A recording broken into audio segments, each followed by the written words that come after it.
Hey guys, how's it going? How to fix Instagram not working on iOS 18.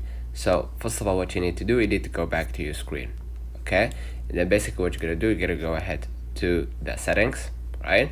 In the settings, what you're gonna do, you're gonna be able right here to see the tools. Click on general, and then basically make sure that your iOS is fully updated to the latest version. Next, go ahead to the iPhone storage, all right? And then basically what you're gonna do, you're gonna just scroll a little bit down till you find that Instagram. Click on it. Basically, you're gonna upload the app, and by uploading the app, you're gonna release some of the unnecessary data without the need to actually relog in or add in your password. Okay, and basically, if that did work out, what you're gonna do, you're gonna just go ahead or go back to your screen, and then go ahead to Instagram, and then just hold the Instagram, delete the app, and then re-download it again from the App Store, and that will force the Instagram to full update to the latest version. So let's wait on the comments of this video. Hope you. Don't forget to like and subscribe, and thank you for watching.